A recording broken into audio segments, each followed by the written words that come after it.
I consider chord-scale relationships a totally bogus way of teaching improvisation.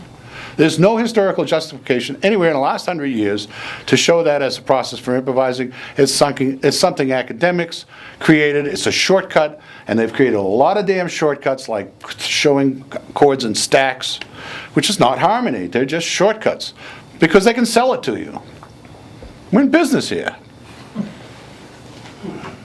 Wait a minute, we're not done yet. Chord scale relationships is cookie cutter teaching. Oh, okay. Improvisation has always been let the melody be your guide, embellishment of a melody. You all familiar with that phrase, let the melody be your guide? All right, now I do a lot of research in autobiographies and biographies of the older musicians because information was handed down in those days from generation to generation by these short sayings. Like, you know, the faster you play, the slower you count, or you got to tell a story when you play. All these short sentences. Well, I look for these and I explicate them, you know, because I don't want that information to get lost, because nobody's teaching that way. Now the apprenticeship system is gone, nobody's telling you that stuff. So I try to preserve it. Well, I ran into one thing. I was reading a biography of Louis Armstrong, and he was apprenticing with King Oliver's band. He was playing second trumpet. And at one point, King Oliver comes up to him after a trumpet solo, and he says, "Listen, boy," he says, "why don't you learn how to play a melody before you play all them fancy embellishments?" Wow, that really blew my mind, because first of all, he's making a distinction between two kinds of improvising, embellishment and melody. So what do all young kids do when they want to play? They want to play fast. That's what Louis wanted to do. He wanted to play fast. And what King Oliver was saying is, you can't hear fast unless you have established within your hearing a simple basis upon which to improvise. Because things work not from complex to simple, but from simple to complex. In other words, if you haven't established a firm foundation in your ears for hearing simple melodies, what makes you think you can do faster, more complex melodies successfully? All right? So scientifically, King Oliver was right on the button about the way the ears work, which I've spent a lot of time studying. So when I saw that, I explicated it out. I said, let me take that definition and explicate it. So when I looked at the melodies of the day, what were they?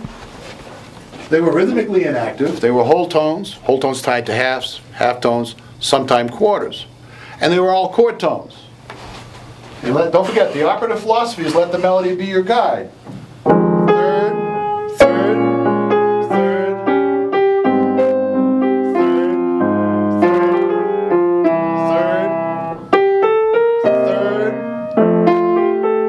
third, third, third, third. All right, quarter notes, whole notes. 1, 2, 3, 4, whole notes, quarters.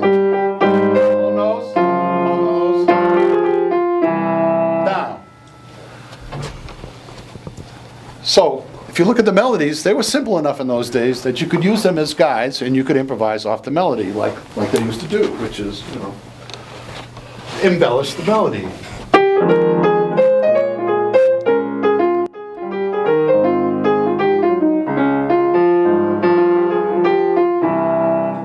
All right, improvise all around all the thirds. So, embellishment then, so melodic improvising is chord tone improvising, rhythmically inactive.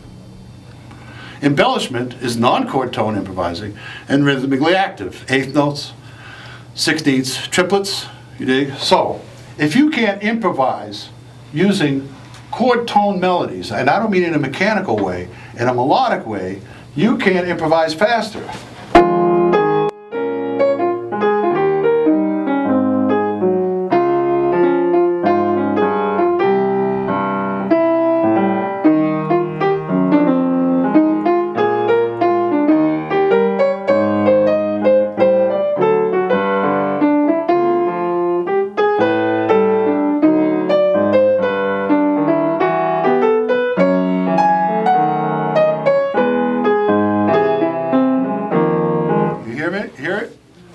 Play a melody with chord tones, just chord tones.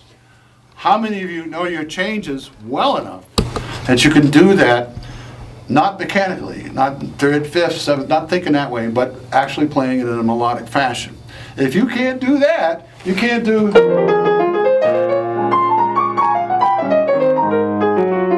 which is the same thing I did. I embellished the same melody notes as the song. Let the melody be your guide.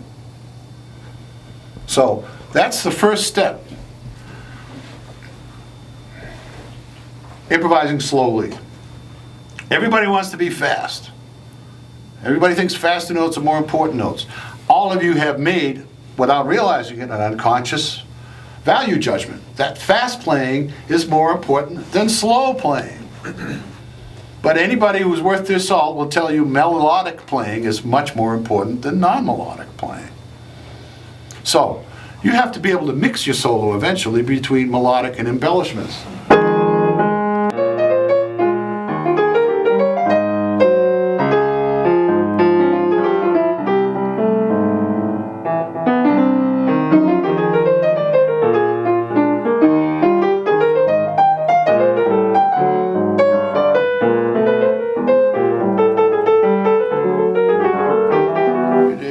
Possibly be melodic without learning how to improvise with chord tones. So now all of a sudden we have tunes like Ornithology and Donna Lee, where the melodies themselves are embellishments. What the hell happened to let the melody be your guide? It's still there, only now, and this is my big bitch about chord scale relationships, is it's a closed-end system. No concept is good if it's closed-end. It has to have infinite possibilities. That's the test of a good concept. Let the melody be your guide has infinite possibilities. No two people will use it in the same way. Okay? So, where was I? Let me get myself together again here. Ornithology. Huh? Ornithology. Ornithology, Donna Lee. Well now, since chord tones are melodic and the melody is your guide, what we have done in modern improvisation is trained ourselves to use the chord tones as melodies in a process through the changes as our guide. Let me give you an example. I'm going to play a little I Got Rhythm.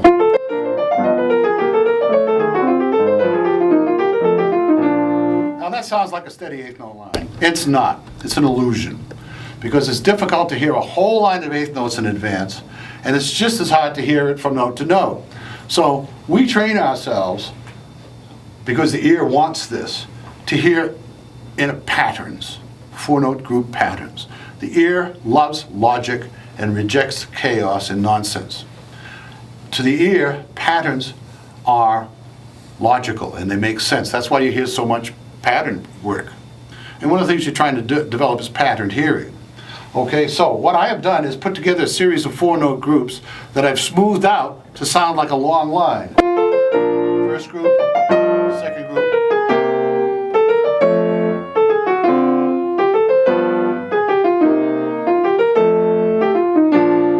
All right, now, I've blown the illusion of the long line. Now you're going to hear them as grouping.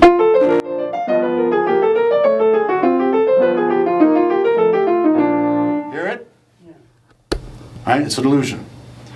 It just so happens that the last note of each one of those groupings is on a 1, 3, 5, 7 of a chord or 1, 3, 5 of a superimposed triad.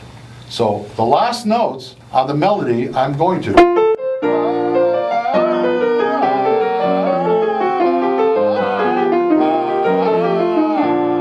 That's my guide. So if I'm doing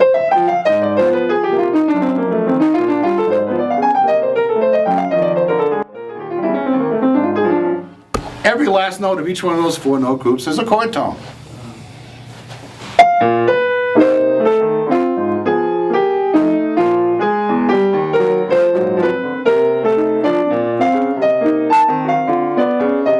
I mean, there are infinite possibilities of chord tone melodies. It's counterpoint.